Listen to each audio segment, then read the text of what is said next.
Hey everyone, this is DJ. And this is Ish. And this is Season 7 of Pero Let Me Tell You.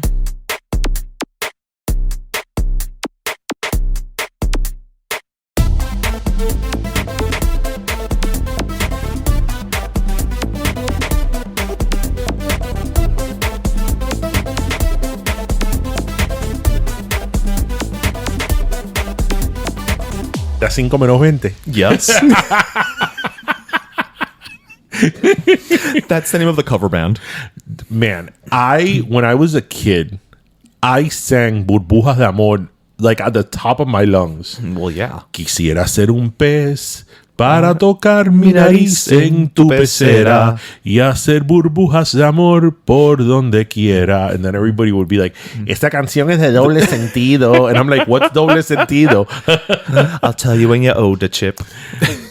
We're recording, right? Yes, we are. Well, on that note, everybody, welcome to episode 302. Look at you with you're getting the numbers. Yeah, after like 315, I'll be done. Oh, okay. 302 of Pero Let Me Tell You. How is everybody? Felicidades. Happy Friday. Yes, happy Friday. It's good. We're in summer. June. It's summer. I mean, you wouldn't know it was well, actually, you would know it's summer in Florida because it hasn't stopped raining. Right. Well, it's always summer in Florida, but... No, but... So anyway, back to season. Juan Luis Guerra y 440, Yes. 5 menos gente. I remember that, people would say like, ¿qué doble sentido? I'm like, what's doble sentido? And it's like, for me, it was doble sentido because not only did I not get it, but it was in Spanish. And even though obviously I speak Spanish, it's not the same as English. So I'm like, I mean... You have to think a little more. Yeah, if I was a kid and I wasn't getting that, I was definitely not getting it in Spanish. No, for sure. Right? At all. Yeah, At all, so- at all. A ti te subía la bilirrubina. Ay, a mí todavía me sube. So what's the Billy Rubin again? The Billy Rubin is actually, I think it's tied to like the Sube la gallbladder. bilirrubina. That's such a good song. That album, Bachata Rosa, that was the shit back in the early 90s. Well, yeah, that's why everybody cleaned their house to it. That's That's how I knew it was Saturday morning. Hora de limpiar. My mother would put that album on. Put on Yes, and when I say album, I mean the record. the record, yeah. Yeah. Es un amor que contamina. Ay. Oye, me sube la bilirrubina. And then, years later, he came out with El Niagara en bicicleta. That's true. That's a good song too. He has so many songs. He's like quite the poet. He is, and he's just one of these people who, aside from being like 42 feet tall, he's just like genuinely an artist. Like, like from him, I get artist vibes. Right. Like not pretentious artist, but just somebody who's like, I'm just gonna go sit in my study now and write some poetry. Yeah. And then he'll come back and he'll be like, okay, I wrote my latest record. I'm Juan Luis Guerra. Yeah. This is what I do. Yeah, but like I have like so many people have such fond memories of that album because that record, I mean, just think about it this way. We were kids when that record came out. Yeah. It was in Spanish, right? Which we weren't. Yes, we come from Cuban households. We're, Cuban. Right. But we weren't obviously in touch with that as much as we were with like, especially as That a kid, age, yeah. The English part of it. Pop culture. Exactly, pop culture wise. But yet we knew every song from that record. And I remember how popular in the, again, Spanish pop culture world that record was. Yep. And it was such a big deal. Like I especially for people like in, I don't know, their late 30s and 40s that were kids during that time. It was. It's a seminal album, as they say. Yeah. And I remember, do you remember they used to, in Spanish television in the 90s, they used to have commercials for records? Yes, of course I remember. And it would always say, dígale no a la pirateria. Yes. El álbum nuevo de Los Broncos. Because we would watch Univision, so it'd be it'd be all these like Mexican. That's why I know música norteña. Actually, that's very true. It's mostly because of the commercials. Yeah, of course, the legendary Tigres del Norte. Yes. Con una sopa de pollo. Yeah, Tigres del Norte didn't say No, that wasn't that way. Who was sopa de pollo? Sopa de pollo is like a Caribbean song. No. That's sopa de caracol. No, sopa de pollo is not Tigres del Norte. That's not Mexican. En la sopa de pollo, That's not todo Tigres del puede Norte. bailar. That's not Caribbean. Okay, but that's not Tigres del Norte. Well, it's not Tigres Does del that Norte, sound like música norteña? Actually, it was norteña. I'm pretty sure that the guys playing it were dressed like norteños. Oh, okay. That's not a good... We're looking it up right now, aren't Okay. we? Yes. Who sings Sopa de Pollo? Or should I put Quien Canta? Wow. De Pollo. Who sings? Let's see. Grupo Mojado. Grupo Mojado. It's not Tigres del Norte. No, I didn't say it was Tigres del Norte, but it was norteño band. Right. Okay. And there was what was the other one that the guy that had the black hat? Joan Sebastian? No, that they were Mexican too, but they were more like mid 90s, and he had like a black hat, and it wasn't a cowboy hat. Was it La Mafia? I can't remember. This is not ringing any bells with me at all. He sang a really popular song. Dude, you do know this song. Yeah, but it's not ringing any bells. Do you want to ring bells? Yes.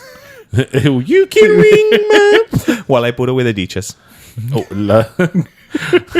you know what? Nobody knew that chica de La Mafia. La Mafia. Estoy enamorando hoy de ti, pero perdidamente. No, I don't know that song. You don't know that song? Oh yeah, that song was a Siempre banger. Domingo fodder. Oh, okay. Well, there you go. I mean, if it wasn't on Siempre Domingo, did it exist? Count? No. If it wasn't on Siempre Domingo and Sábado Gigante, did it even did it exist? No, it did not. You know, we always talk about Thalia and Siempre Domingo. You know who was always on Siempre Domingo? Who was siempre on Siempre Domingo? Loco Mia. Bueno, Loco Mia. You know what's funny about Loco Mia? I remember them being on Siempre Domingo like 20 times, but they only had one song. Yeah. Listeners, do you remember Loco Mia? Those guys with like fans, with the fans, and they were dressed like un duende. How do you like an elf? Like they were like magical elfish creatures. Yes, and they had la abanico. Was Daniela Romo? She was always on. She was always on. She with was. her long flowing hair. You know, I think that if Daniela Romo and Crystal Gale decided to, they could donate so much to Locks of Love. Yeah. Well, she doesn't have that hair anymore. Oh, yeah. Well, yeah, una señora. It's been a bit. You know, you have to get rid of that length of hair after a certain age. After a certain age. Yeah. It's in the rules. It's in the rules. So, yeah. Yes. Dígale no a la pirateria. And I remember I'd be like, ¿Qué pirateria? And I remember I think my parents didn't know what it was either. I actually remember seeing what does this have to do with pirates? Just say no to pirates in general. Like, don't say yes to them. But I remember seeing it even on like the liner notes, like the covers of albums. Yeah, it would have like the little red circle with the slash. Speaking of this type of stuff, I don't know. This is not so much. I don't think this is your father's generation. I think it would be more like your I think older men were into her. Okay. Right? Even though she was younger at that point. But I felt that most Cuban or Latin men were in the 80s, into Iris Chacon. Oh, well, yeah. She was like for David example, Letterman. My father wasn't into Iris Chacon, but my grandfather was. My dad's dad.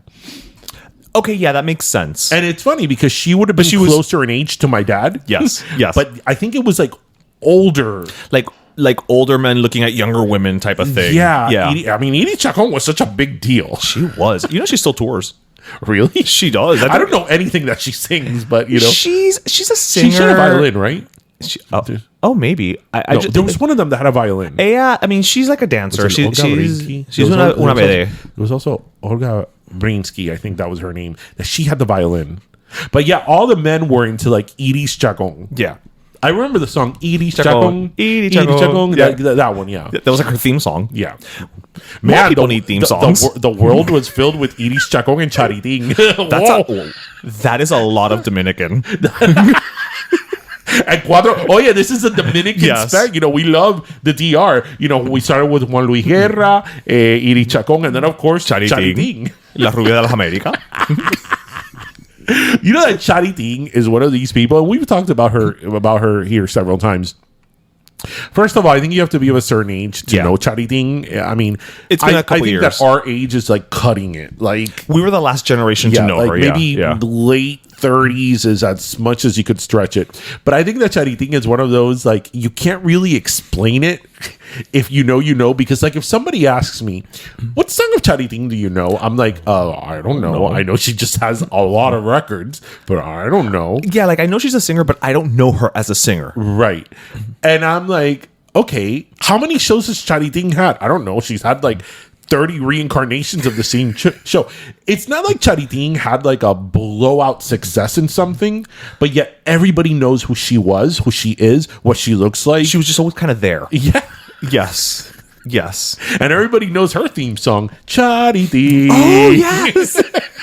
Charytin. Maybe that's what happened if you were a Dominican woman in the 80s. You got a theme song. You got a theme song. And I remember come the 90s, she got a flat top. Yeah. She looked like the guy from Susan Powder. No, she looked like the guy from Rocky, from Rambo. Drago? Yeah. Rocky IV, the Russian. Dolph Lundgren. Yeah. She had like white hair and like a flat top. Because you could see her scalp. And she was so bold. Yeah. Charytin doesn't do anything soft. No. She does things. She doesn't do anything rough. She doesn't do anything nice and easy. Hey, can you imagine if Charytin met Taylor Dane? That's so much boldness. Listeners, again, if you know, Charytin. You know, yeah. Charytin and Iris Chacon. You know what? We should have them both on the show at the same time. What a great time to be alive. Ass and platinum blonde hair. Yeah. Didn't Iris Chacon have a snake? I'm sure. Why not? Wouldn't it be funny? One of them had a snake, and now I made a connection because now I don't know if it was her, because there was another one that was really famous during her time called Olga Brinsky. Okay, that one doesn't ring any bells. Yeah, so she was sort of like a vedette, like a Charytin, like Iris Chacon. I think she's the one who had the violin, and one of them had a snake. And now I connected the dots. I'm like, what if that snake is what inspired Britney Spears years later? Y'all, I was watching Univision one day, and I saw Iris Chacon, and I said, I need that snake. But I'm just from Louisiana. So. And I was like, I'm from the swamp. So I said, I've only been around gators, but I want a snake. And so I went over and I called my friend Charytin, and I said, Charytin, you're the blonde of the Americas, and I'm the blonde of America. We just created a whole narrative here. Yeah. This is how it happened. It happened 100%. I was a little girl watching some show on Sunday. I was switching channels, and there was some show on Sunday called Siempre Domingo, and there was this woman with a snake. I wanted to use the fans the other guys were using, but I said no. I need a snake. Listeners, if you remember the one with the snake, because it's one of those memories that it's like, okay, I think I remember it, but I don't remember it. I also feel there's only 3 or maybe 4 women it could have been, right? I don't know who the 4th is, but I'm just saying no more than 4 women could have been that. And we know it wasn't Charytin. No. So that we're down to 3, right? Possible candidates. Yeah. And a 3rd mystery one that we don't know the name. Right. Yeah. I don't know. Anyway, let's move right along. How does one move on from Iris Chacon, snakes, and Charytin? Do you remember Gina Torres mentioned Iris Chacon when we interviewed her? And I was like, man, if I ever, not that I ever question your cubanity, but if like it's a sealed deal, is like when she mentioned something about Iris Chacon when we were interviewing her. As if we couldn't love her enough. Yeah. So. But speaking of things and love, I mentioned earlier, again, summer's officially here, quote unquote, in South Florida. And that just means que está lloviendo like nobody's fucking business. It has not, dude, it hasn't stopped raining for like the last 3 days. Yeah. We're lucky we didn't get rained out at the pop-up. Yeah. At Shoujo, which, by the way, thank you, Shoujo, for having us over. Yes. But it's amazing to me that like every year we go through this, and every year my parents all of a sudden become amazed by weather that they've seen their entire lives. I'm gonna one up you in a minute. Go ahead. No, I mean, you were right here. Like, my parents right now are in Panama City, and they literally called me to be like, is it still raining? And I said, has it rained a lot? And was it raining by the Gables? But how about in Westchester? And how about here? It's like, yes, it's raining. And the beauty of it is that they're calling because for some reason, they love to look at the weather app on their phones. Yeah. And they will call me. So they already know what the weather is. But then they will still call to confirm that like there's some disconnect between reality and the app. Right. So I don't know if it's something that happens when you become a parent of a certain age. I think so. Because I was going to say when I lived in Michigan, but my parents weren't in their 70s when I lived in Michigan. They were younger. They were in their 50s. When I was up in Michigan, my parents became obsessed with the weather, and they would call me to tell me, do you know it's going to snow today? I'm like, yes. They would do the same thing to me in New York. I'm in the middle of the snow. Yes, it is snowing. I'm seeing it fall down. So this was constantly. And, now when I lived downtown, that I lived on a very high floor, I could see, like from that floor, I could see when it would rain in different parts of towns, because you could literally see the rain clouds.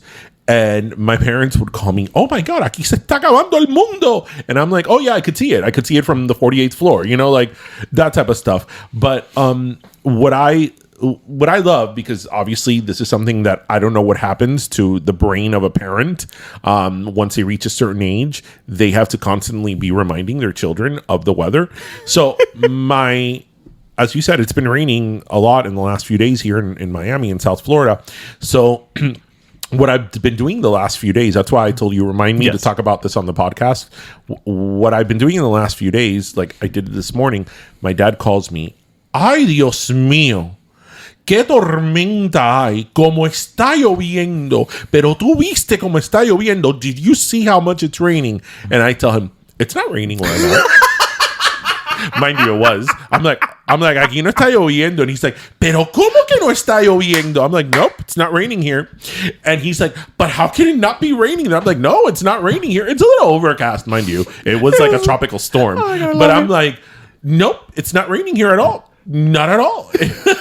And he's like, oh my God. And whatever are you talking about? And then he starts like, this is why climate change is such a problem. Look at now how like it's raining where I'm at, but now where you're at, el clima está que es una locura. Es una locura. And I'm like, yep, no, it's not raining where I'm at. Mind you, it was like, I don't know, a foot of water. And that's what I'm just going to do from now on. Whatever my parents call me with like, the world is ending. It's like raining cats and dogs. I'm like, nope, it's not raining where I'm at. A whole mile away. Nope, it's not raining. It's not raining here. And so they could be like, what do you mean it's not raining? So that's just what I'm going to do from now on. Whatever weather they report on, I'm going to report the opposite. I think it's great. You should tell me it's snowing one day. It's no hail. Hail. We had hail not that long ago. Está cayendo. ¿Cómo se dice en español? Granizo. Granizado. No, granizado is what you eat. Yeah, granizo. I feel like we're on the right path. Being like it's gran something. Wait. No, it's not granizado is what you eat. Right, granizado is a snow cone. Right. Está cayendo hielo. Está cayendo hielo, yeah. Bolas de hielo. Bolas de hielo. It's not granito, because that'd be granite. That's very dangerous. That would be horrible. No, granito is what you put in your kitchen. Right. Or on the floors. Right. Oh my gosh, when I was a kid, I hated. Now it's called terrazzo floors. Yeah. I hated terrazzo floors. I thought they were so ugly. Now I like them. But I remember everybody would be like, ay, porque en tu casa hay piso de granito. Because, when they would take off the carpet or they would take off the linoleum, they would find that there was, piso de granito in the bottom. And everybody would be like, ay, pero en tu casa hay piso de granito. Like, fucking they had gold-plated floors. And I'm like, what's the big deal with this piso de granito? Like, I've seen people less excited about hardwood floors on HGTV. Oh my gosh, it's such a whatever. Now I like a good terrazzo floor. You appreciate terrazzo. Yeah. Is that something that like you've aged into a terrazzo appreciation? Once you hit 30, boom. Yeah, it's like, oh, terrazzo. Terrazzo. Then when you hit 60, it's weather. Yeah. I could just imagine calling Tristan when I'm older, be like, Tristan, it's raining, be like, just hanging up on me, just not saying anything, just hanging up on me. Actually, I don't even think he'd pick up. He'd probably just wait till you were done, then text you, what? It's raining, so what? It's like, Or he'd be like, yeah, and like, water's wet. Yeah. So I wanted to bring up something that it's not even probably going to be a very long topic of conversation, but I still wanted to just bring it up because it something that Jose brought up to me today. He was watching Win, Lose, or Draw. No, but Pictionary. Oh no, Classic Concentration. I love that game. I'm giving you all of defunct game shows. Yes, keep going. La Hora de Gane. La Feria de Alegría. Sábado Gigante. El Juego de la Boca. El Juego de la Boca. No, not that insurance claim. No. So he was watching this round table actors on actors, right? Where they just have a whole collection of actors talking. So it was this round table was This actress from Shogun, whose name escapes me, Brie Larson, Nicole Kidman. This wasn't a brand new one, no? It was new, actually. Yeah, like newish. Nicole Kidman, Naomi Harris, Jodie Foster, someone else, I believe, and then like Sofia Vergara. And so Jose was like, one of these things, it just seems like one of these things is not like the others. It's Jodie Foster. Right, it is Jodie Foster. She's like, hey, Sofia, how are you? But your impressions are good today. See, I'm on point today. All I needed was the rain. The humidity helps. But he told me, because I haven't seen it, that she was talking to Nicole Kidman and Jennifer Aniston. That's who it was, because I remember saying estaba la friolenta con la seca. And they were talking about like their acting experience and an acting coach, and Sofia Vergara said that she had never even taken an acting class, and they couldn't believe it. And she said, not only that, she's like, but I never even acted in Spanish. Like my first acting gigs were all in English, and I didn't realize that. Yeah. Ella no hizo ninguna novela ni nada. Right, because I'm like, well, Salma Hayek did Teresa. I mean, just one, but she did one. Penelope Cruz was, obviously in Spain. Yeah. But it's like, she went from hosting in Spanish to like, well, now I'm just going to be funny in English. Yeah. Like, what a jump. And I never stopped to think about that. Again, it's not really a conversation, more just like something I wanted to bring up. Yeah, I remember that show she did called Hot Properties. Yes, yeah. That show, it didn't run for more than a season. Not even, but it ran several episodes. And I remember watching it because it was her. Yeah. But that show, it's funny because that show was like a sitcom and it had funny moments, but it wasn't funny like Gloria Pritchett and right in a Modern Family funny. Yeah, the idea of that show was basically designing women, but they're realtors. Right.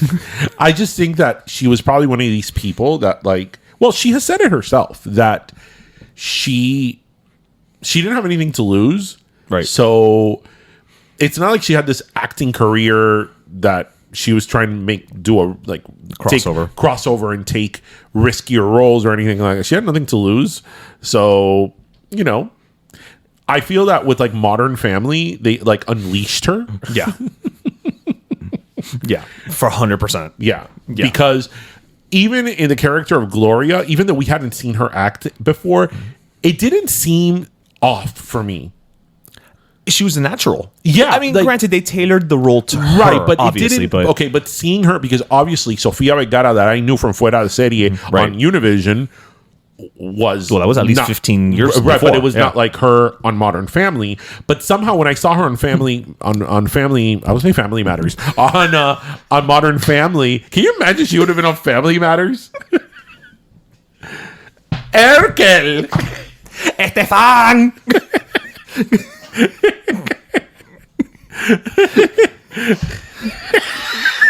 I would have paid for a scene with Steve Urkel and Sofia Vergara.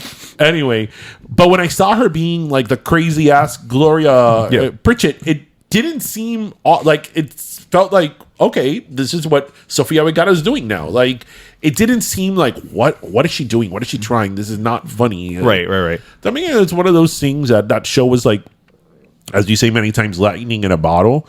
That was like the right show at the right time with the right cast, with the right format, with the right script and the right writers. Like the planets aligned for sure, 100%. Because they were all funny. Oh no, everybody. That truly was an ensemble cast. Like even the kids didn't get annoying as they got older. No, they didn't. They didn't. So often the case. Yeah. Which, by the way, on YouTube, you just put the best of Gloria on.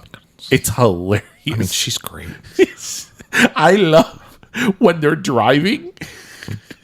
When her and Ed O'Neill are driving and Manny's in the back and she's driving and he's like giving her a hard time. She's like, Manny, give me the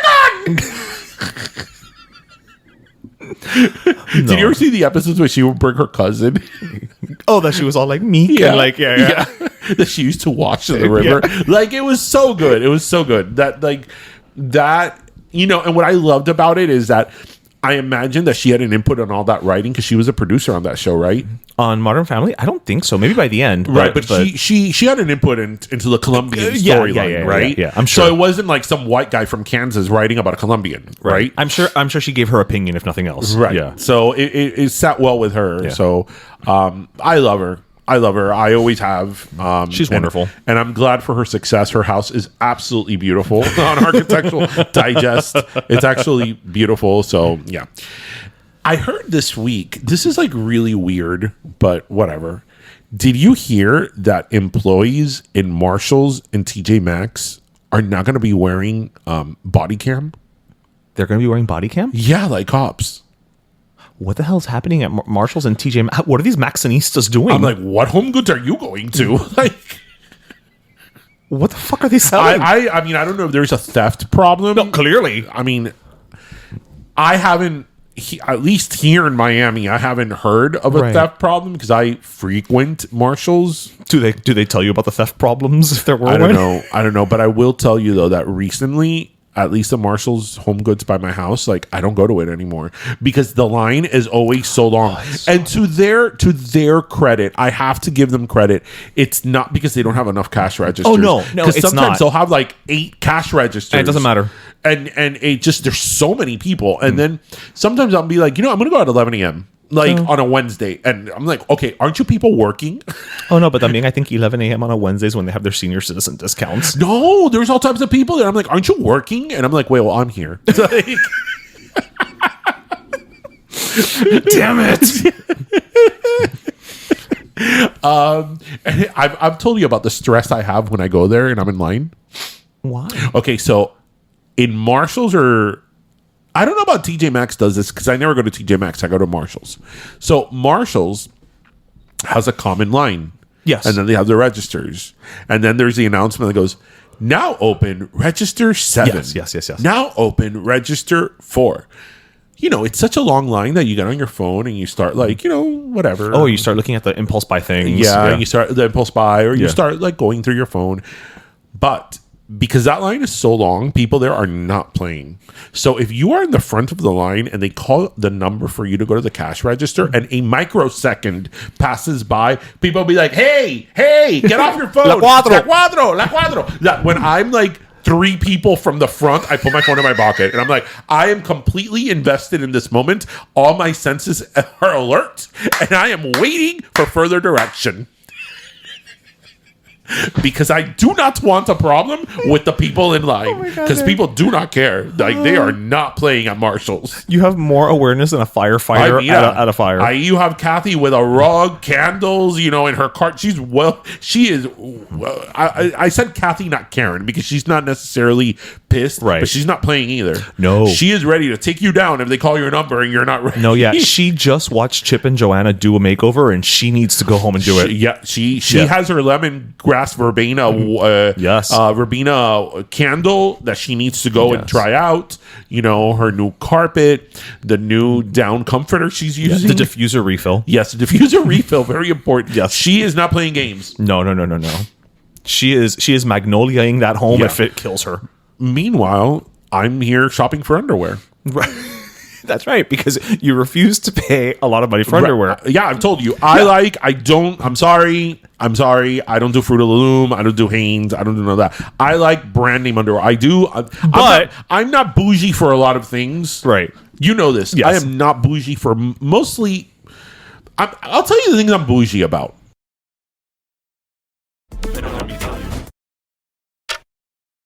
Hear that? That's the sound of time just passing by while you wait and wait to see your doctor for a medical appointment. Now hear that? That's the sound of you walking into Dr. Goodprice and being seen by a professional for that same medical consultation in about 30 minutes. And that's not even the best part. At Dr. Goodprice, a medical consultation is only $35. No insurance, no weird copays that never cover everything, just $35 and minimal wait time. If only keeping a cholesterol in check was this easy, huh? Medical care is important, but it shouldn't be at the cost of your time and money. Dr. Goodprice believes everyone should be able to get affordable medical care on your time. Visit drgoodprice.com today for more info and services. I'm bougie about underwear. I like brand name underwear. I like good shampoo. I guarantee for a split second some people thought you were going to say good champagne, but no, I went to shampoo. Oh, no, shampoo. Yeah. I like good shampoo. I'm sorry, I'm not doing White Rain from the dollar store. I'm just not. Okay, good shampoo, good underwear. I was gonna say I like boar's head for my deli meats, but I also like Lunchables. So that one I could go both ways. Okay. What else am I bougie about? Those are the two things that I'm bougie about. I'm trying to think. What are you bougie about? I'm not bougie about a lot of things. No, not particularly. Yeah, like you have preferences, but not bougie. Yeah. When I cook, I do like good ingredients. Right, but you also will grab the reasonably priced ingredient if you have to. Right. I mean, I won't buy shitty ingredients, but I do like good ingredients when I cook. But I wouldn't even say that's just for cooking. I mean, talking about for like me, my person. Mm-hmm. No, just underwear shampoo. Underwear shampoo. Look, I could do a bad body wash, but I can't do a bad shampoo or conditioner. I don't know. A bad body wash to me, because there's so much more body, I just feel like it's going to leave me very dry or very oily or very just not good. But your hair is your temple.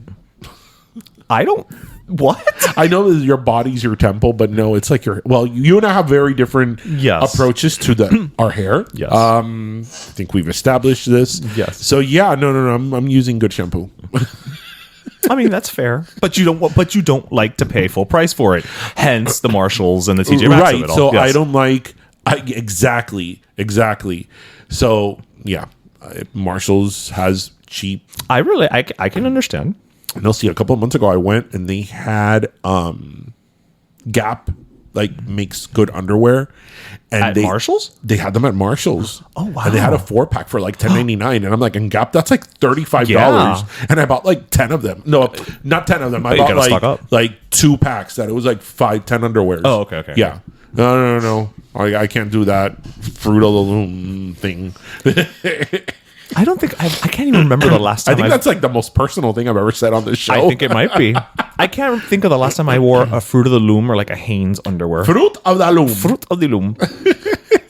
Yeah, I can't Here we remember. Are talking about underwear choices on Pero. Let me tell you. I can't remember the last time I wore either of those. What shampoo do you use? I use Head and Shoulders because I do suffer from dandruff, like dry scalp. Really? Mm-hmm. I'm sorry. So do I. I'm not fucking using Head and Shoulders. Yes, but you have more hair to hide them in than I do. A dry scalp on me is going to be noticeable way before it is on you. No, I need some type of tea tree. I do. In my hair.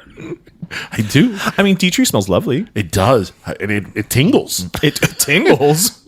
It does. When you use good tea tree, like the Paul Mitchell tea tree, that shit, when you first put on, it tingles. It tingles your scalp. And it's working. It's getting into a cuero cabelludo. I know. The thing is that every time in the past that I've used non-dandruffy whatever shampoo, like after a while I just start getting flakes. I'm like, it's not worth it. Listen, you know where my hierarchy in good shampoo comes from? From Aveda? I was Chicomita. Oh, that's right. I mean, come on. No, because I know you used to go to the Aveda salon in Michigan. That's why I was. Oh my god! When I moved up there, going back there, I couldn't find a barber, and like the barbers I did find were like not good. So I was like, I went to the Aveda Institute. I was like, no. I remember I went to, I think it was like a hair cuttery. Or like a Supercuts at the mall. Because the first few times I was trying to find like... Of course, you don't know anything, And I remember the lady, like it was something she either didn't condition my hair or like the shampoo she used was like the worst shampoo. And I'm like, no. No. I was like, I don't tolerate this. We need salon quality shampoos in here. That's why I'm in a salon. Yeah. You know what? If you're in a salon, I think that's the least they can do. It's in the name. So when am I...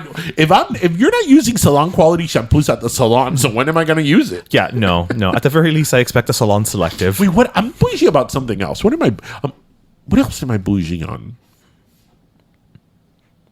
Help me here. I'm trying to think. Oh my gosh. Not too long ago, I was at my parents' house and my brother was there. And I had spent the day with Tristan that day, and we had gone to Denny's. And I come back, and my parents were like, "Hey, do you want to eat something?" And I was like, "No, we went to Denny's." And my brother's like, "You go to Denny's?" But he told me with this like judgment, like you just told him you ate out of the dumpster. And I'm like, "Yeah." And he's like, "Who goes to Denny's?" And I'm like, "I go to Denny's." It's America's diner. Yeah. And he's like, "Why do you go to Denny's?" And I'm like, "Because I went with Tristan, but I actually do like Denny's."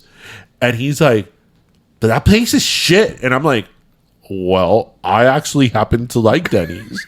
But it was like with this angle of judgment. And I'm like, "You know what? Judge me, bro. I like Denny's. I like a Moons Over Miami. You can only get it there." Yes. Ironically. So, you know what? Whatever. Yeah.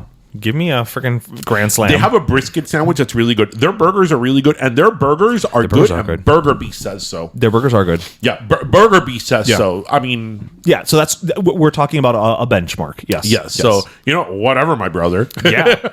Whatever, Darian's brother. I do go to Denny's. Yeah, we all go to Denny's. Pero primos go to Denny's. I'm sorry, I don't always go to Bashur when I'm. I bet they don't have a Moons Over Miami. No, they don't. They don't even have like a crescent moon over Paris. Oh my god! When you were with a kid, it's like.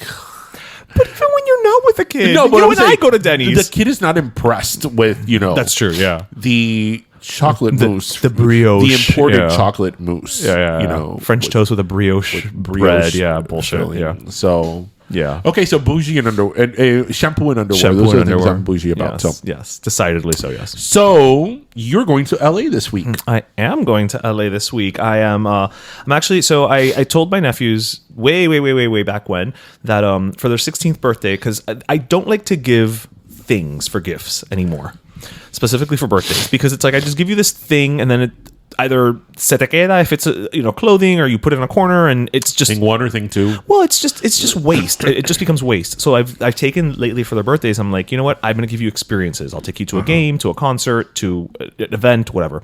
So I had told them that for their 16th birthday, I would take them on a trip anywhere in the continental U.S. that they wanted to go. So my oldest nephew just turned 16 last week, actually. And he said, Theo, I want to go to see a Dodgers game because that's his favorite team is the LA Dodgers. And so, yeah, we're flying out there. We're going to go. We're not only going to do a Dodgers game. We're going to do a Dodgers game. I'm going to try to drive him out to Angel Stadium because he wants to see that. Oh, yes, we did that. And you could tell him you've already been there. Yes. We're going to go on the Warner Brothers studio tour. And, we're just going to do, because he's never been to LA before. So I'm going to try to just drive him around. Take him to have donuts. I was thinking donuts. We're definitely having In-N-Out. I want to take him to the Griddle Cafe for breakfast because I haven't been there in a while and I love that place. But it's just cool stuff. And again, he's never been to LA, and it's not like I'm a master of LA, but I can take him around. So, excuse me. So that's my gift to them for their 16th birthday. And he told you this is where he wanted to go? Yeah. You're very kind. Yeah. I didn't gift that to my nephew when he turned 16. I mean, I did take him on a trip. I was going to say, you took him on a road trip. Actually, you know what? I did take him on a road trip for like almost 3 weeks. Yeah, you were like a month. And we went to many baseball stadiums now that I think about it. How old was he at the time? He was 17. 17. Yeah. I even got him a tour because he was really into Ohio State. And, obviously me from Michigan. Right. He wanted a tour of Ohio Stadium. Mm-hmm. And like a friend of mine that I went to law school with was an alumni from there. I called him and we pulled some strings and he got like a private tour of the stadium. Oh, wow. Yeah, and I wore my Michigan shirt. Hell yeah. Siempre la contraria. Always. You can't be a team player. Nope. I'm not wearing it. Especially being from like going to Michigan. Like you thought I was going to be like, oh yeah, like I'm going to blend in Ohio. Like, or you could have just not worn anything. Or I could have and I did. Anyway, so... So I think it's great that you're taking him to Dodger Stadium. So when you mentioned this to me, I thought that this would be a great learn section. Yes. This is the learn section of today's episode. So listeners, listen up. Listen up. And this is not from CBS Sunday Morning or The View.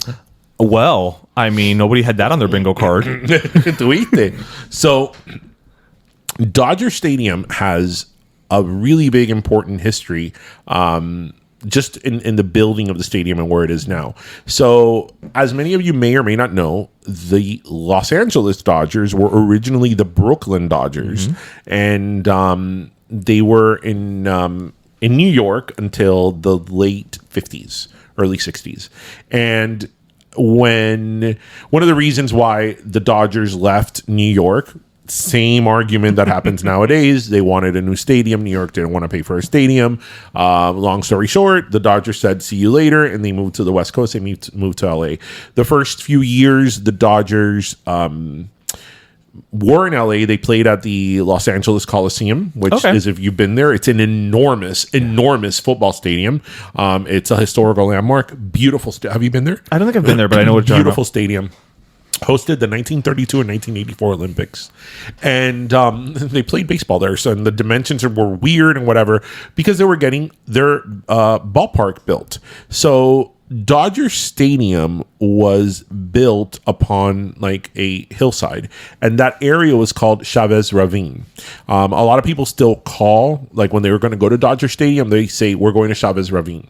And what is interesting about Dodger Stadium, and it's very important historically, is that because the city of Los Angeles wanted the baseball franchise so badly, like many cities, they promised different things to lure the team in.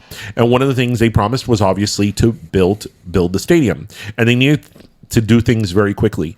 So they went to this area, the Chavez Ravine area, which was at the time predominantly Latino and Mexican community. And this is where their houses were, where they lived, where they worked. There were schools. This was a huge community.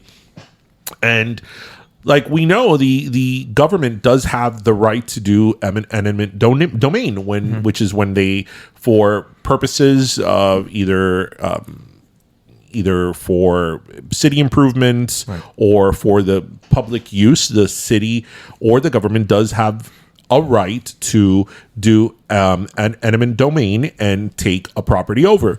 But part of that rule and law states that you should receive fair compensation for your property.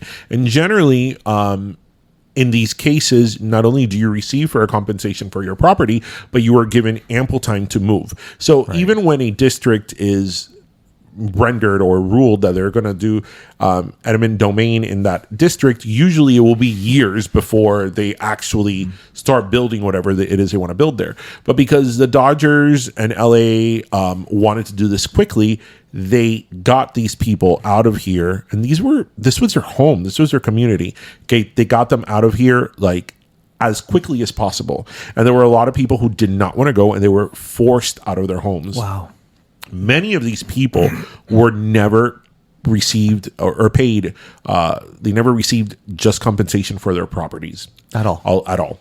And in fact, they did this in such a hurry that a lot of these structures, especially the bigger structures like schools, they didn't even demolish them. They just buried them to build the stadium on it. So right now, the parking lot of Dodger Stadium is over an elementary school. And that is how fast they did this.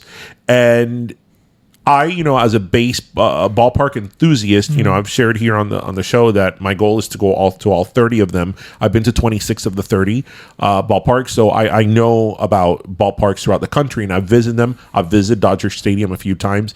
It's a beautiful stadium. It's one of the best stadiums in the MLB. It was designed perfectly. That's why 50-some years later, it's still one of the top stadiums or ballparks in the MLB. But it's as beautiful as it is and as great it is to watch a ballpark there, it did come at a very steep cost. And we're not talking about money. We're talking about so many families and a whole community that was uprooted for the building of this. And even now, 50-some years later, a lot of people are really pissed. And there's a lot of organizations and there's been a lot of community involvement to, for the government to pay for the people that lost their homes, and it's still a battle that continues today. So that's officially. I thought it would be interesting to talk about that because that's something that a lot of people don't know. I didn't know. It barely gets talked about. I know because I know about ballparks and I know the history of ballparks. So obviously, when you're a ballpark enthusiast, you know this, and obviously, I've read on it more on my own, but it really is sort of a sad and kind of dark history, if you will, on not only the building of that ballpark, but on the city of LA, on the Dodgers franchise, and just on the whole practice of uprooting communities just almost overnight in order for some sort of financial gain. It's really a sad story. Yeah, it's the ultimate example of corporate greed, really. If we would put, but you were saying that there's legal recourses being taken. Yeah, there's a lot of people. There are a lot of people that at this point are like the children or grandchildren of the people who lost their homes, who are still trying to fight for compensation, because a lot of people did not receive compensation. Do they have any legal standing? Yeah, if you're an heir, you have legal standing. They do. Absolutely. Okay. It's like everything. They wouldn't have done that in Beverly Hills, right. And again, you're going to see for yourself in a few days. The location is amazing.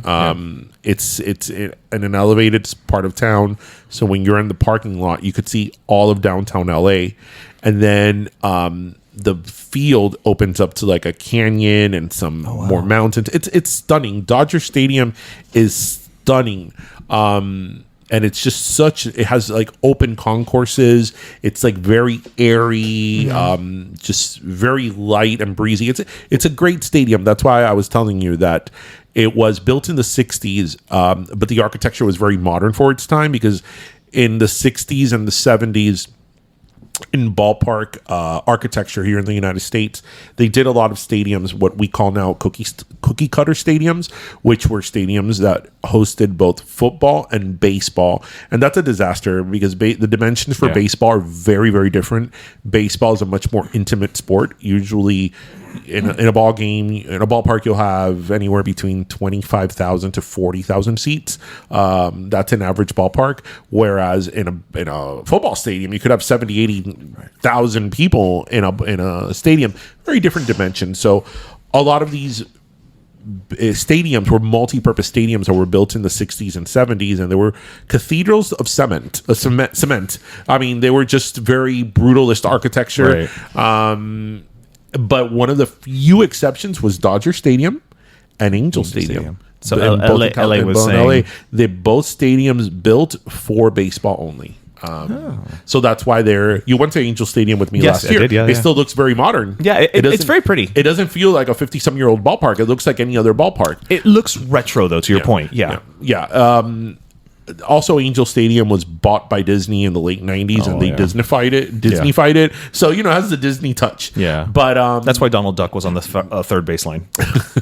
But it's a very sort of tarnished history, and it's a shame, because the structure is absolutely stunning, but it does have a very troubled history. So I thought that's something, even though it's ballpark and it's a little bit, I geek out a little bit about that. I thought it's something our listeners would enjoy listening to. No, it's good, because in reality, is you're not talking about the ballpark itself. You're talking about the displacement of an entire community, a community of at the end of the day of our people, Latinos.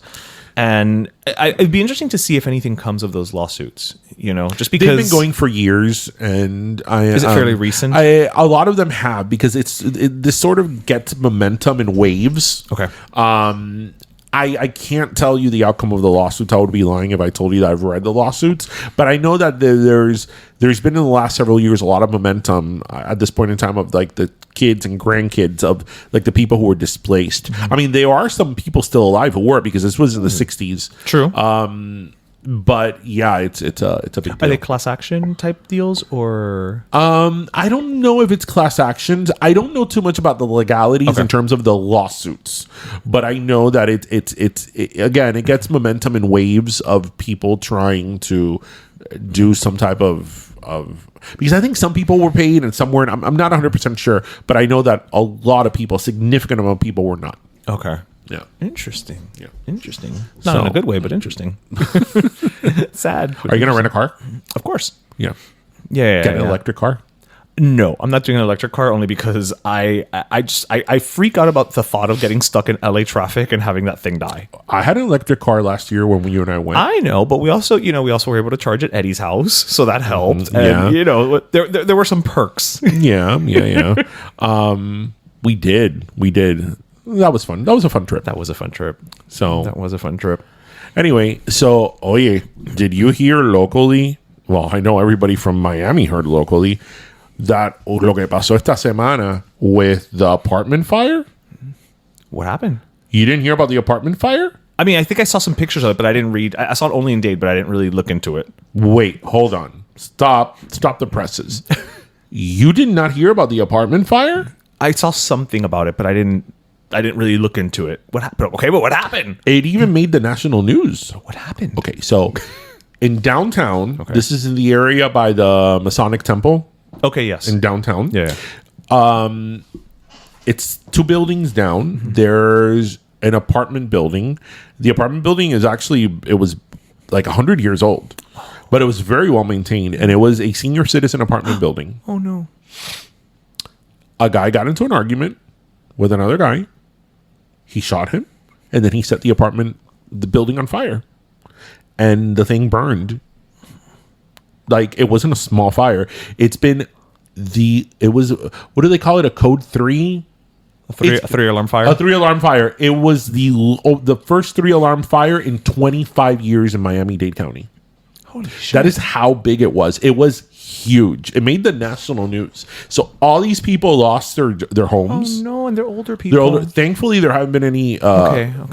Nobody died. Due to the fire. But it destroyed their homes, because this wasn't like a little fire that it completely engulfed the building.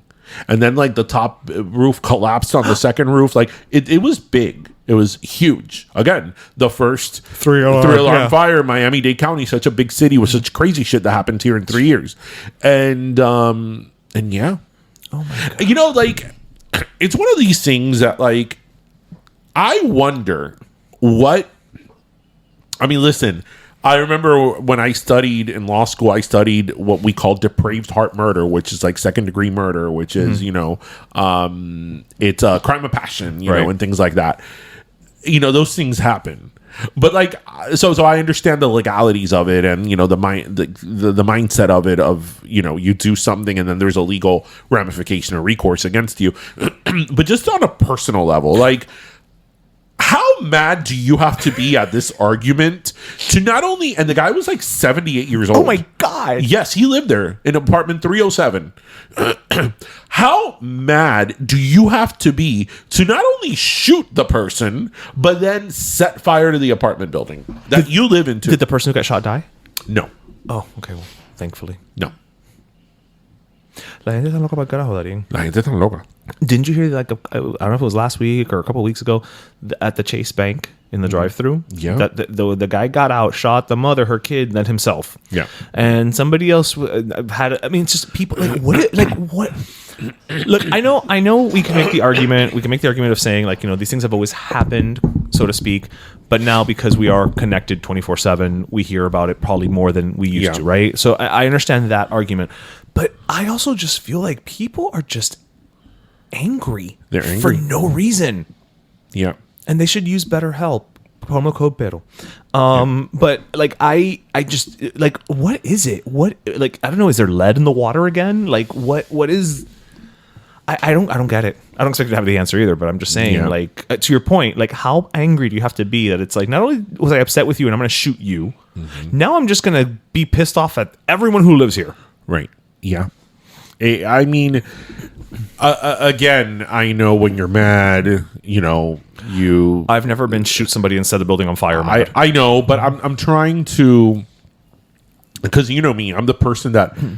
As much composure, you know that I'm Mr. Composure. I don't lose my composure except when I'm drunk. Yes. And then it becomes a thing. It's so memorable. I don't lose my composure. Right. And I'm very composed in my normal everyday life. Right. When I am upset, I am that composed times 100. Because then I'm like, I'm really like... Right. You're very aware. Very aware of what I'm saying and what may be used against me.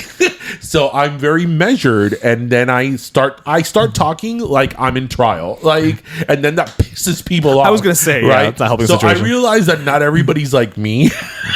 Like, when I'm mad, I get more restrained than ever. Like, you know, I realize I'm the opposite of that. So for me to try to like think like a person that like that is of even bigger stretch. Right. But it's like, okay, how mad do you have to be to do that, because we're not talking about punching someone in the face. I mean, even the shooting, I'm not condoning the shooting, but the shooting is one thing, but it's a completely different skill set, right? Because then you have to go and find the thing to send to. Oh my word. Oh, lo pobre. Yeah. I mean, that building is a total loss. Wow. Yeah. What I'm saying is, like, so if you're going to set something on fire, you can't just do that with a gun, which means that he took a gun, shot the guy, then said, okay, now I've got to go get my other supplies. Yeah. So the anger was in there long enough to go find the incendiary devices to set the fire. Mm-hmm. And the guys from here... Well, yeah, I mean, I guess if he'd been in jail before, he probably learned how to set a fire. Oh my God, now he said fire. Remember Beavis? Fire! Fire! Remember he stopped saying fire? Yeah, they had to make him stop saying fire. Yeah. You know, a couple of weeks ago on SNL, when it was Ryan Gosling, right? Yes. When they did the whole thing of Beavis and Butthead, you know what I liked about it the most? The fact that, you know, other than the fact that it was hilarious, I love that it was such a, like, throwback for no reason. Oh, because it's not like Beavis and Butthead are coming out with a new movie or retool of their show. It was just like out of nowhere. It was just a nice, if you know, you know. Did you like Beavis and Butthead? I enjoyed Beavis and Butthead. I loved Beavis and Butthead. I especially loved when they would watch the videos. Yeah, that was my favorite part. Yeah, I loved Beavis and Butthead. I really got into it. Yeah, I never got into Daria. It was a very different show. Yeah. But it was really popular. I remember Quinn. Yeah. Do you remember Quinn? Great. But I got into Beavis and Butthead. You know, it's funny because Tristan asks me all the time, oh, can I watch Family Guy? Oh, yeah. And I'm like, the answer is no. But even if I let you watch Family Guy, like, you're not going to get it. Right. Because you're not. Or South Park. Yeah, because the jokes are meant for people of a certain age. Yeah, you're just not going to get certain it. references. Yeah. I still think the funniest South Park episode is the one with Robert Plant and Barbra Streisand. It's like, wonderful. Because Mira, that is my favorite one. And my favorite one's also the one with Jennifer Lopez and Ben Affleck.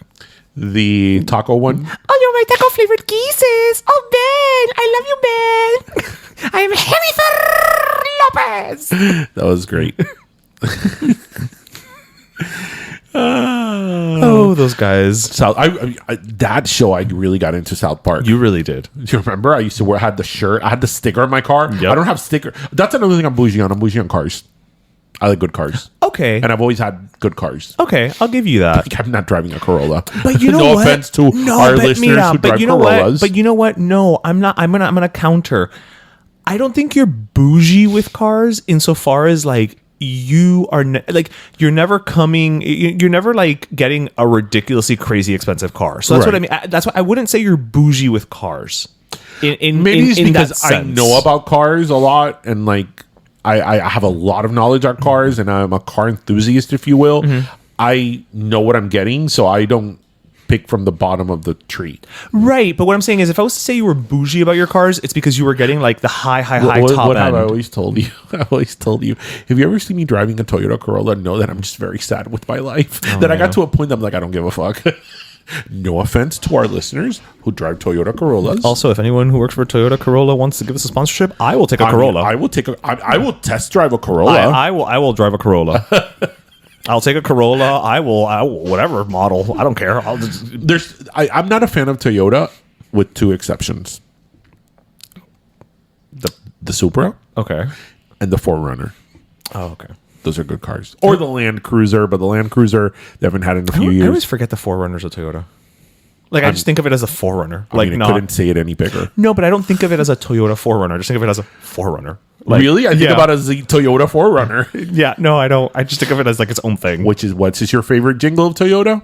I love what you do for me, Toyota. And you don't remember who could ask for anything more? But you asked which one was my favorite. My favorite was the other one. And then you would jump. Of course. We must be excited. Speaking of cars, actually, I have another little learn nugget for our listeners today. All right, bring it on. Speaking of cars. So this is you listeners, you get double learning on today's episode. So something I'm very, very excited about. So because I lived in Michigan, I'm a huge fan of the city of Detroit.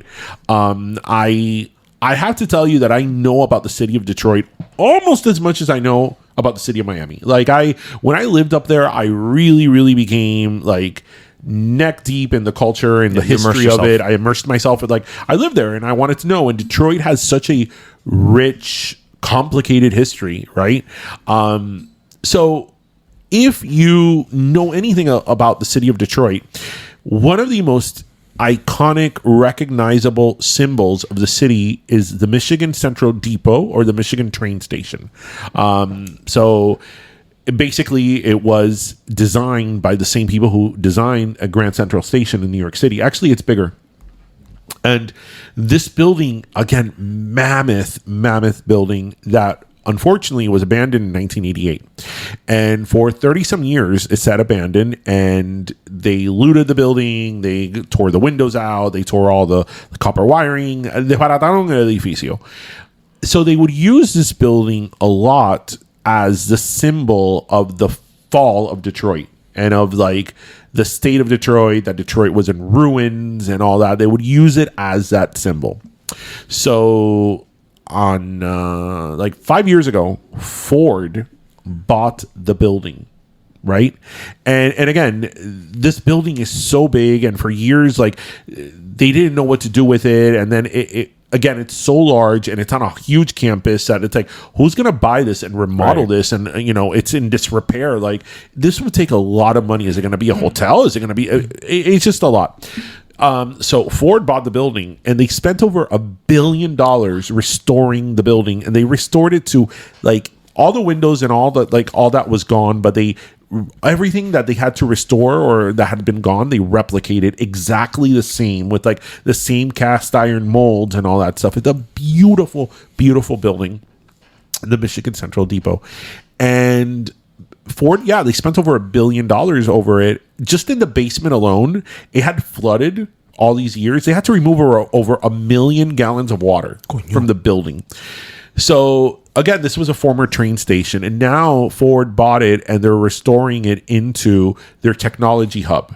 So that is where they're going to be using the building for the self-driving cars, for I think also electric technology. So it's going to be a huge think tank and technology hub for Ford. That's great. And then this past week on June 6th, actually, it was 6/6/24.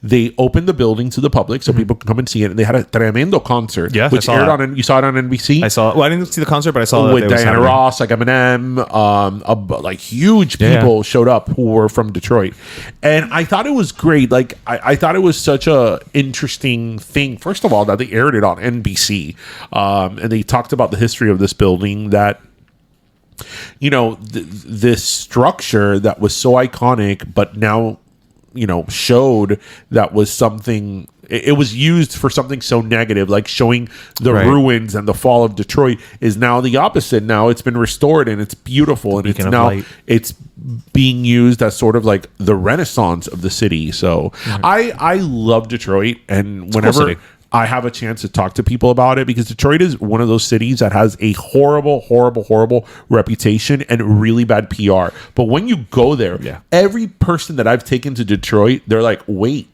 this is actually really nice. It's got a cool vibe. That's not to say there aren't problems in Detroit. That's not to say it doesn't have its blighting areas, and there's a lot of things in the city that are not well. But it's when people go there, they're pleasantly surprised of how beautiful the city is. It really, really is. And as you said, it has such a vibe and it has such a culture. I love it. I would totally live there. Yeah, totally. I remember a couple years back, I was there for a business trip. It was just a day trip. I went in, I had some meetings, and I was leaving.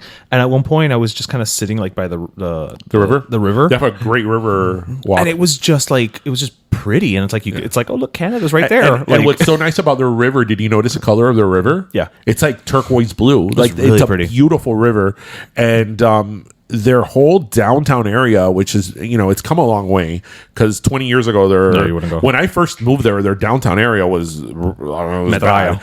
But now when I go back, I'm like, look at this. It rivals Chicago, New York. There's parts that you think you're in New York. They have a beautiful park in the middle called Campus Martius Park. I mean, it's just a lovely, lovely city. And the Detroit Chamber of Commerce should hire me as. Yes, listen, Detroit. If you're looking to increase tourism, pero let me tell you, we'll have a nice influx of Latino visitors. Just fly us over to Detroit. Yeah. We'll shoot some content. Listen, we'll have some pizza. Yeah. Oh my God.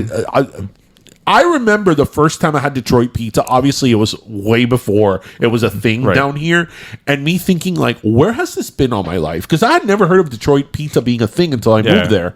I'm like, where has this been all my life? And I'm glad, thanks to, in part, here in Miami to Vice City Pizza, that people are discovering how amazing Detroit style pizza is. Yeah, we could do that. We could go to the Greek area. Greek town. We could do something on the river. You know, we can wave to Canadians. Yes. Yeah, look, I just came up with a whole campaign. Remember when we went to Canada for my birthday? Yes. You know, because we could. That all the years that I was in Michigan, I went to Canada on my birthday every year, and I don't know why. It was not on purpose. Oh, it wasn't? No, it was like, oh, it's my birthday. I want to go out and do something fun. Let's go to Canada. Yeah, because you can't do that here. I don't know, because I was close enough to Canada that, I mean, I was less than an hour away from Canada. I was like right there. Yeah. I was close enough to Canada that it felt like I was going somewhere, even though I wasn't, because I was like right there. Well, you were. You needed a passport. Back then, you didn't even need a passport. Really? Nope. Your driver's license was enough. Wowzers. Yep. Wowzers. It's like, I'm going to Canada for my birthday. Why not? You know, celebrate with Celine. No, because it's Windsor, Canada, not. It's not Quebec. Quebec. Okay. Yeah, it's British Columbia. Okay, fair enough. Yeah. I couldn't drive there from Detroit. No, it would take me about a week. That's more than your birthday. Yeah. Yeah.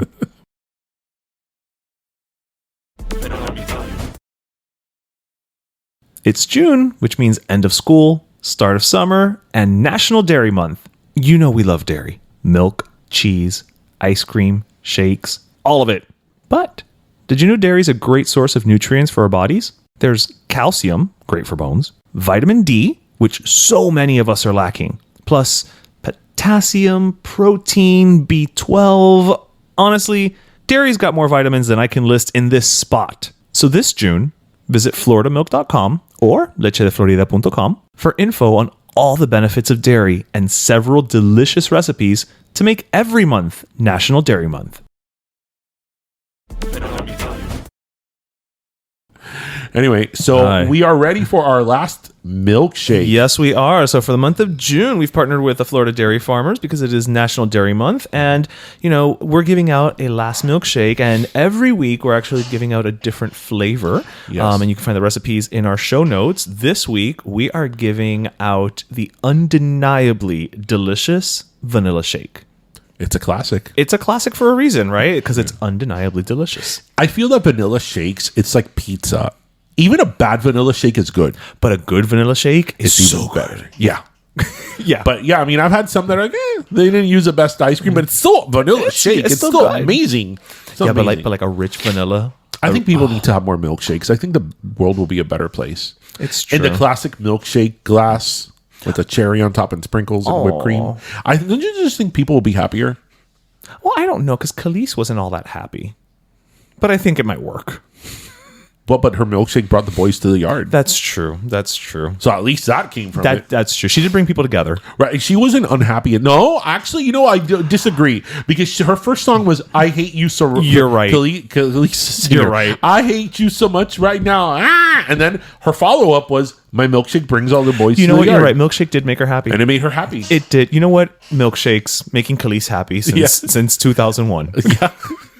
So do you want to go first? I will go first. All right. So actually, I want to give my last milkshake this week to a YouTube personality. Okay. So again, you know, just things that make you feel good, and I invite you know, our listeners and Pero Primos to check out. It's a YouTube channel called The Anti-Chef, and the guy, his name is Jamie. And he's not a trained chef whatsoever at all. He's tremendo klutz. Oh. And he challenges himself in every episode to do really hard recipes, right? So he's done recipes from several of Julia Child's cookbooks. He's done Anthony Bourdain cookbooks. Oh, wow. he's done freaking Thomas Keller.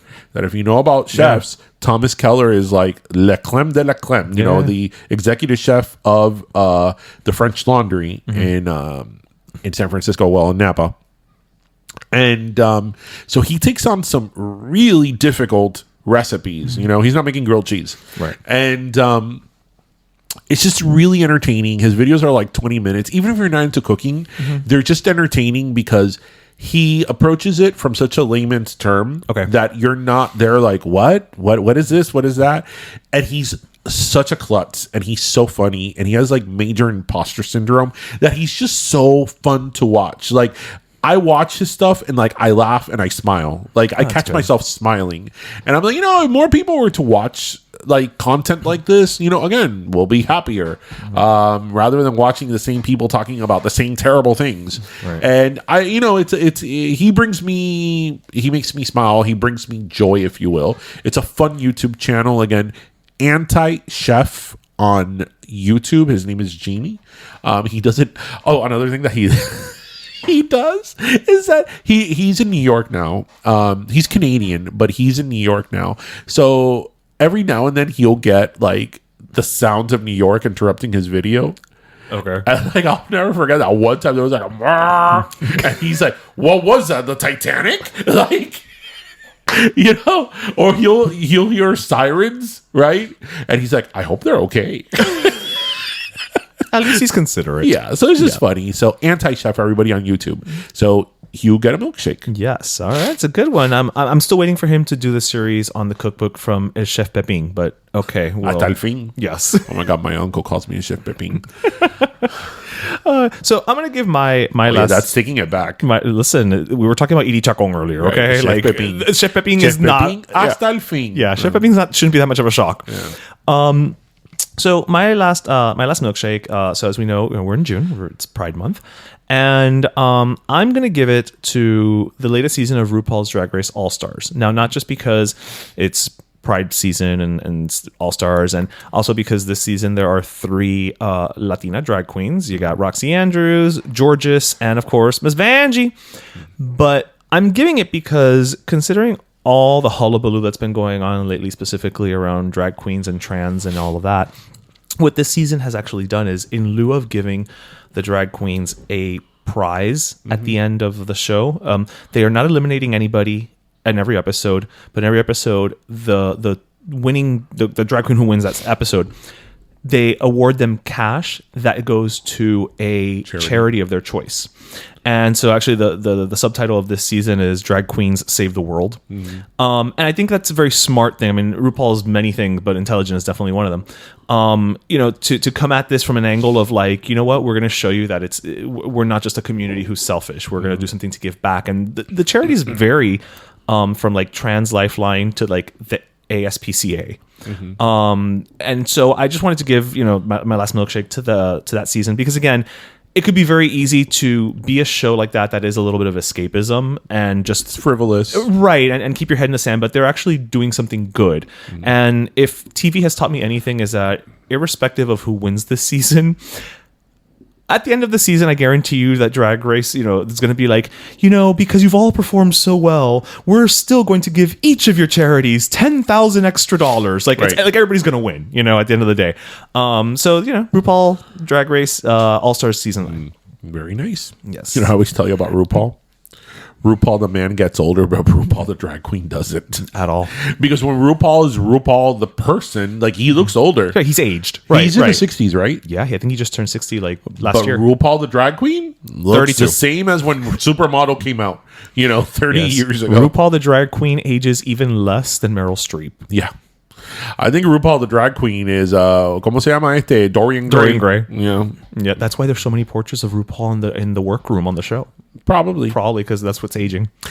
Okay, what you said about Meryl Streep this week was really funny, because we were watching Meryl Streep was on TV and something, and you were watching Postcards from the Edge, and I asked, what year is that movie from? And it was 1990, and you said something about Meryl Streep that I thought was hilarious. So we were trying to figure out what year it was because we were saying like, man, but Meryl Streep's one of these people who, she just, you can't really tell her age. And sometimes, especially because she's a character actress for certain things. So she's got the prosthetics and the makeup and everything. And I said, the thing with Meryl Streep is that I feel Meryl Streep ages in 10-year increments. And she does. So like, if you're trying to figure out if a Meryl Streep movie is from 1990 to 1999, good luck. But you'll know if it's 1991 or 2005. Yes, right. Absolutely. Right. But absolutely. But from 2000 to 2010, it made total sense. Nope. I have no idea. And the 80s Meryl Streep, yes. Yes. 80, you're not going to know if it's 82 or 86. Right. Right? But 86 and 92, yes. Yes. Very marked difference. Yes. So she ages by decades. Yeah. She does, which is not a bad way to age. Oh, no, not at all. No, listen. At this rate, by the time she's 90, she'll be 14. Yeah. Yeah, it's in 10-year increments. Yeah. That you look at her and you're like, okay, she looks older. Right. But she doesn't look older from like 6-7 years ago. She looks older from over 10 years ago. Yeah, es una señora de cierta edad. So you would think that like she's like 72. She's up there, yeah. So yes. But she is the greatest. But anyway, well, everybody, we hope you listen, laughed, and learned. As always, remember to grab your pastelito, your croqueta, and your delicious milkshake. Yes. And thank you, everybody, for joining us. See you next week. Have a great weekend, everybody. Enjoy your summer. Bye. Pero Let Me Tell You is co-hosted by Darian Borges and Ismaeliano, produced by Ismaeliano, and our theme, Pero Let Me Tell You Freestyle, is composed by Michael Angelo Lomlaplex, the official gay guy. And don't forget to subscribe and leave us a review on iTunes.